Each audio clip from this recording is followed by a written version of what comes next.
Hi viewers, welcome to Srini. మనతో ఉన్నారు ప్రముఖ సోషల్ యాక్టివిస్ట్ శ్రీలీల గారు. శ్రీలీల గారు నమస్తే అండి. నమస్తే అండి. అదేవిధంగా ఇప్పుడు తిరుమల విషయం వచ్చింది కాబట్టి నేను వీళ్ళు రాసే వక్రీకరణల గురించి, తిరుమల సన్నిధి గురించి టిటిడి చైర్మన్ ఎవరైతే బిఆర్ నాయుడు గారు ఉన్నారో ఆయన నిన్న పురనష్టం దావా వేసిన సన్నివేశం చూసాం. వాళ్ళకి ఆయన ఒక్కరే కాదు, అమరావతి రాజధాని దేవతల రాజధాని అంటే వేసల రాజధాని అన్నప్పుడు కేసులు పడ్డాయి ఆ పేపర్ మీద. పోసాని కృష్ణమురళి స్క్రిప్ట్ ఎవరు ఇచ్చారు? సాక్షి ఛానల్ ఇచ్చిందని చెప్పాడు. తర్వాత చూస్తే ఇంకా అట్లా రకరకాల ఉదంతాలు. వాళ్ళు ఆ పేపర్లో రాసే నినారాసుర రక్త చరిత్ర, చిన్నబాబు చిరుతిళ్ళు అని చెప్పేస్తే నారా లోకేష్ గారు కేసు వేశారు. అది ఇప్పుడు నడుస్తూనే ఉంది, వాయిదాలకు వెళ్ళొస్తూ ఉంటారు. ఇంకా అసలు ఎన్నిసార్లు జగన్మోహన్ రెడ్డి అధికారంలో ఉన్నప్పుడు కోర్టు ప్రపంచంలో ఏ వ్యవస్థకు కూడా అధికారంలో ఉన్నప్పుడు అలా వేసి ఉండదు. అన్ని మొట్టికాయ లేపించుకున్నాడు జగన్మోహన్ రెడ్డి. ఈరోజు ఆ పేపర్ కూడా అంతే. అది సాక్షి కాదు, అబద్ధానికి నిలువెత్తు సాక్ష్యం. అట్లాంటి దాన్ని ఈ రోజున చూసే వాళ్ళు ఎవరు లేరు. కాబట్టి ఇట్లాంటివన్నీ కూడా రాసేసి ప్రజల్లో అభూత కల్పన చేసేసి హిందూ సాంప్రదాయాల మీద, హిందూ దేవతల మీద వీళ్ళు ఇట్లాంటి ప్రచారం చేస్తూ, అంటే ఈ రోజున కొత్తగా ఉన్నది కాదు వీళ్ళకి. రాజశేఖర్ రెడ్డి ఉన్నప్పటి నుంచి కూడా ఉంది. ఆయన కూడా అప్పుడు అలానే చేశాడు, వెంకటేశ్వర స్వామికి ఏడుకొండలు ఎందుకని చెప్పేసి. మరి ఆ తర్వాత ఈయన వచ్చి ఏం చేశాడు? ఏ రోజున సతీ సమేతంగా వెళ్ళి, ఈ రోజున చూసాం పవన్ కళ్యాణ్ గారి భార్య తలనీలాలు ఇచ్చొచ్చింది. మరి వీళ్ళు ఎప్పుడైనా వెళ్ళారా? ఆవిడ మన ఇండియన్ కాదు, ఫారినర్. తను వెళ్ళి మన సాంప్రదాయాలకు గౌరవం ఇచ్చి, భర్తకు గౌరవం ఇచ్చి, బిడ్డలకి మరి వాళ్ళ మీద ఉన్న ప్రేమతోటి ఇక్కడున్న సాంప్రదాయానికి గౌరవం ఇచ్చి, ఎవరు కొట్టరు తిట్టరు, దానికే ఉంది, ఎవరిష్టం వాళ్ళది కదా. మరి అలాంటిది ఆవిడ వెళ్ళి తలనీలాలు వస్తే, నువ్వు భారతదేశంలో పుట్టి ఆంధ్ర రాష్ట్రంలో ఉండి హిందువుగా ఉండి క్రిస్టియానిటీని తీసుకొని కన్వర్టెడ్గా మారి, అదే తిరుపతి సెట్టింగ్లో ప్రసాదం పెడితే పక్కన అది పేపర్ కచీఫ్లో పెట్టి పక్క ఇచ్చిన సన్నివేశాలు కూడా చూసాం మనం. అవునవును, నాప్కిన్లో పెట్టేసి పక్కన పెట్టేశారు. తీర్థం తీసుకోడు. మరి అప్పుడు జంజాలు మార్చేసి తీర్థాలు పుచ్చుకొని మరి ఆ రోజున చాలా డ్రామాలు వేశాడు కదా. ఆ గంగలో మునిగినట్లుగా మనం చూసాం. అధికారంలో రాబోయే ముందు ఎన్ని నాటకాలు వేశాడు. కాబట్టి జగన్మోహన్ రెడ్డి జగన్ నాటకాలు చాలా వేస్తాడు. తిరుమల తిరుపతి దేవస్థానం ఇక ఇప్పటి నుంచి ఎవ్వరూ కూడా ఉపేక్షించేది లేదు. ఇన్ని రోజుల నుంచి చూసాం. భూమన కరుణాకర్ రెడ్డి అనే వ్యక్తిని ఏం చేసినా పాపం లేదు, ఏం చేసినా పాపం లేదు. అట్లాంటి వ్యక్తిని గరుడ పురాణంలో ఉన్న అన్ని శిక్షల్ని వేయాలి. అట్లాంటి వ్యక్తి భూమన కరుణాకర్ రెడ్డి. అటువంటి వ్యక్తిని 2 సార్లు చైర్మన్ కింద చేశారు.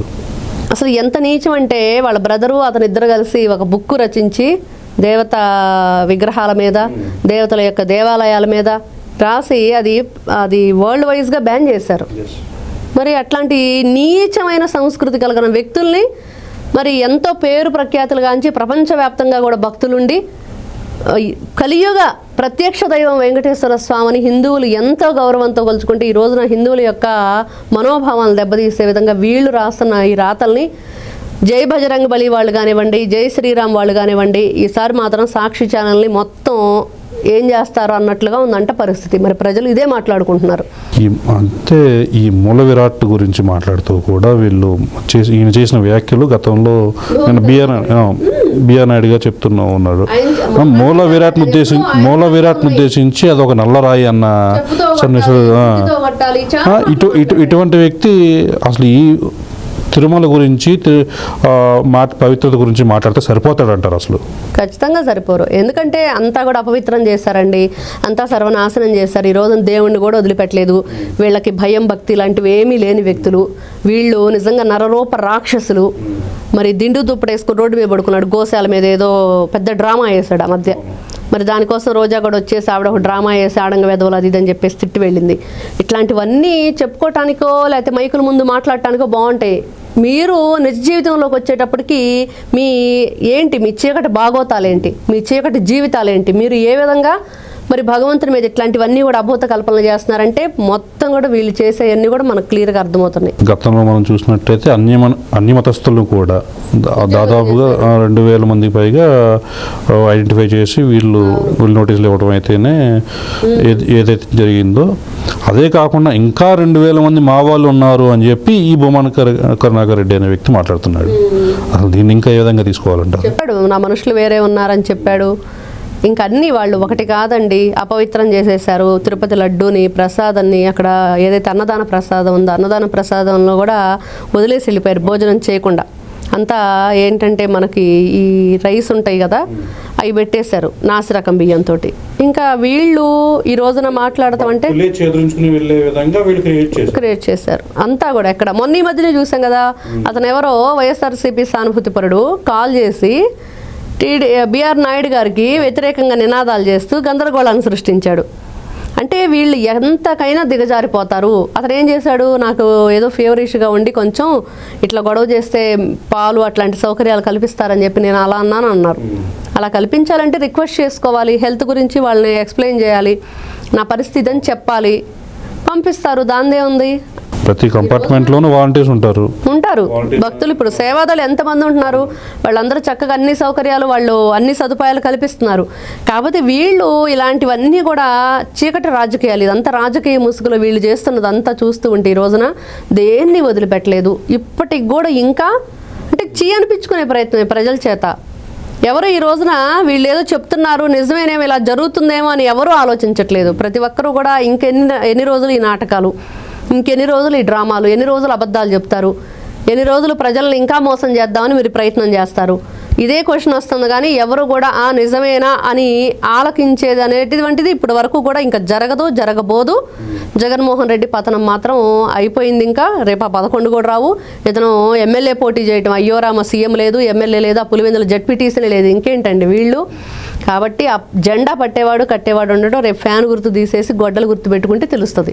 అయితే ఫైనల్గా మాట్లాడుకుంటే మనం ఈ బిఆర్ నాయుడు గారు ఒకే రోజు 7,000 లెటర్లు 7,000 మంది దర్శనాలు కల్పించారు, విఐపీ బ్రేక్ దర్శనం అని ఒక నింద వేశారు. అసలు ఏంటంటారు దీని సార్? ఇక్కడ రోజని చూసాం, వీళ్ళందరూ గతంలో ఏం చేశారో, ఎన్ని రకాలుగా అక్కడ అపవిత్రం చేశారో, మద్యపానం, మాంసం అన్నీ కూడా అసలు అక్కడ మనం కనీ విని ఎరగని, నిజంగా చెవులు 2 మూసుకొని భగవంతుడా ఏంటి కర్మ, మనం ఎంతో పవిత్రంగా కొలుచుకుంటూ ఎంతో దీక్షతోటి 7 కొండలు నడిచి ఎక్కడం అంటే మామూలు విషయం అండి. ఎంత దీక్షతో వెళ్ళాలి. పులులు దాడులు చేసేటట్టు చేశారా భక్తుల మీద కావాలని చెప్పేసి. అక్కడ ఆ గుడి యొక్క ఖ్యాతిని వీళ్ళు అప్రదిష్ట పాలు చేయడానికి మాత్రమే ఆ ప్రయత్నం. కర్రలు ఇచ్చారు, కర్రలు ఏం చేస్తాయి, కర్రలతో పుల్లు వెళ్తాయి. మీరు బోనులు, సీసీ కెమెరాలు ఏర్పాటు చేసి దానికి తగ్గట్టుగా వాటిని పట్టుకునే విధానాన్ని మీరు చూడాలి. అది వదిలేసి కర్రలు ఇచ్చేసి ఆ కర్రలకు మళ్ళీ డబ్బులు వసూలు చేసి చాలా వీళ్ళు చేసింది, ఇది చేశారు, ఇది చేయలేదు అనేది. ఇక్కడికి వస్తే మీరు దర్శనాల విషయానికి వస్తే ఈ రోజున ఆయన తాగే టీ ఖర్చు కూడా టీటీడీ దేవస్థానం భరించిద్ది. కానీ ఎక్కడా కూడా కారులో పెట్రోల్ డబ్బులు కూడా తీసుకోవట్లా. మంచినీళ్ళు కూడా ఆయన కింద నుంచి ఆయన తెచ్చుకుంటున్నాడు. ఏది కూడా అతను భగవంతునికి సంబంధించిన అమౌంట్ తనకి ఇచ్చే శాలరీలోంచి ఏది కూడా తీసుకోవట్లా. అంతా కూడా తన డబ్బులు తను ఖర్చు పెట్టుకుంటున్నారు. తను ఎన్ని జన్మల పుణ్యం ఉంటేనో ఇక్కడ మనం ఈ సేవ, ఈ మెయిన్ ఈ సీట్లో కూర్చోగలిగామన్న దైవభక్తితోటి ఆయన వెళుతున్నారు. మరి అట్లాంటి వ్యక్తి మరి 7,000 మందికి ఇచ్చారు అని అంటే ఎవరైనా నమ్ముతారా? వీళ్ళు ఒక రాక్షస మోకండి. దేవతలకి రాక్షసులకి యుద్ధం జరిగిందని మనం చదివాము, విన్నాము. కానీ ఇప్పుడు చూస్తున్నాం ఆంధ్ర రాష్ట్రంలో చూస్తున్నాం. ఇది దేవతలకి రాక్షసులకి మధ్య జరిగే యుద్ధం. దేవతలు గెలుస్తారు, వాళ్ళని తుదముట్టించాలి, వాళ్ళకి శిక్ష వేయాలి, ఆ జాతి అనేది లేకుండా చేయాలి. ఇదే బిఆర్ నాయుడు గారు మన వెంకయ్యనాయుడు గారు వచ్చినప్పుడు అన్నదాన సత్రంలో ఆయన వాటర్ బాటిల్ తెచ్చుకొని పెట్టుకుంటే దాన్ని కూడా వీళ్ళు ట్రోల్ చేశారు. అంతే, వాళ్ళు వాటర్ బాటిల్ ట్రోల్ చేస్తారు, తినే ప్లేట్లను ట్రోల్ చేస్తారు. ఇప్పుడు వాళ్ళ పని ఏంటంటే ఎవరు ఏం చేస్తున్నారు, వీళ్ళు రాష్ట్ర ప్రజలకు ఏంది, నా నియోజకవర్గం ఏంటి, 11 మంది ఎమ్మెల్యేలు ఉన్నారు, 11వ ఎమ్మెల్యే జగన్మోహన్ రెడ్డి ఉన్నాడు. ఏ రోజైనా సరే నేను ఈ నియోజకవర్గంలో ఎమ్మెల్యేగా ఉన్నాను, మరి నా కాన్స్టిట్యున్సీలో ఏం జరుగుతుంది, నా ప్రజలేంటి, మరి వాళ్ళ సరైన రోడ్లు ఉన్నాయా, పంటలు ఎలా పండుతున్నాయి, ఇది వదిలేసి వాళ్ళు వాటర్ బాటిల్ ఏంటి, వాళ్ళ జల్లో క్లిప్ ఏం పెట్టుకున్నారు, చేతికి గాజులు ఏం వేస్తున్నారు, ఏం చీర కట్టుకున్నారు, పసుపు చీర కట్టుకుందా, గ్రీన్ చీర కట్టుకుందా, ఈ కావాలి వీళ్ళకి. ఫస్ట్ ఎవరిది వాడు చూసుకుంటే ఆ తర్వాత ఎదుటి వాడిని చూడొచ్చు. ఇప్పుడు అది వదిలేసి మనం ఏంటనేది, ఇప్పుడు ఎంతసేపటికి వాళ్ళు మంచినీళ్ళ బాటిల్ బిఆర్ నాయుడు అంటే ఏంటి, వీళ్ళ బాధ ఏంటి? ఇప్పుడు అమ్మ పెట్టనివ్వలేదు, అడక తిన్నివ్వలేదు అన్నట్లుగా మీరున్నప్పుడేమో సర్వనాశనం చేశారు. ఈరోజు ప్రక్షాళన చేసేసి ఎన్నో రకాల యజ్ఞాలు చేసి యాగాలు చేసి అక్కడ అదంతా కూడా అపవిత్రం అయిపోతే మళ్ళీ దాన్ని అంతా కూడా మళ్ళీ సంప్రోక్షణ చేసి ఎన్ని రకాలుగా కష్టపడి తిరుమల తిరుపతి దేవస్థానం యొక్క పవిత్రతను మళ్ళీ చేకూర్చుకుంటూ ఉంటే వీళ్ళు మళ్ళా ఈ బురద జల్లే ప్రయత్నంలోని బురదలో ఉంటాయి కదండి, ఆ జాతి అనమాట. అది దాని ఉన్న బురదను ఎదుటి వాళ్ళకి అంటించడానికి ప్రయత్నం చేసిద్ది, కానీ అది ఎక్కడ కడుక్కోద్దు, దానికి ఇష్టం అది ఎప్పుడు ఆ బురదలోనే ఉండిద్ది. అట్లాంటి వ్యక్తులు వీళ్ళందరూ. నాకు తెలిసినంత వరకు బిఆర్ నాయుడు గారు అనే వ్యక్తి వివాదరహితుడు, సౌమ్యుడు. అటువంటి వ్యక్తి చేత ఎవరితో అయినా పెట్టుకో, నువ్వు నాతో పెట్టుకోకు అనే సిచ్యువేషన్కి జగన్మోహన్ రెడ్డి తెచ్చుకున్నాడు. అది కూడా ఆయన గురించి ఆయన మాట్లాడలేదు. తిరుమల పవిత్రతను కాపాడటానికి, మళ్ళీ తిరుమలకి పూర్వవైపును తీసుకురావడానికి ఉన్న సిచ్యువేషన్లో ఆయన చేసిన వ్యాఖ్యలు. వీళ్ళకి 10 కోట్లు కూడా చాలా తక్కువ, ఇంకా వేయాలి. రెండోసారి ఇట్లాంటి పనులు చేయకుండా, ఇట్లాంటి ప్రకటనలు చేయకుండా, ఇట్లాంటి వార్తలు చదవకుండా, ఆ రోజున రాష్ట్ర రాజధాని గురించి మాట్లాడితేనే ఆ రోజునే గట్టిగా ఇవ్వాల్సింది అరెస్ట్ చేసి వదిలేసాం. అప్పుడే ఆ పేపర్ బ్యాన్ చేయాలి, అసలు ఆ పేపర్ అనేది లేకుండా చేయాలి, ఆ ఛానల్ అనేది లేకుండా చేయాలి. ఎందుకంటే ఒక రాష్ట్ర రాజధానికి సంబంధించిన గౌరవం అది. చాలా సంబంధించి బ్రాడ్కాస్టింగ్ కౌన్సిల్కి కూడా తిరుమల తిరుపతి దేవస్థానం నుంచి ఒక కంప్లైంట్ ఫైల్ చేశారు. Okay, right.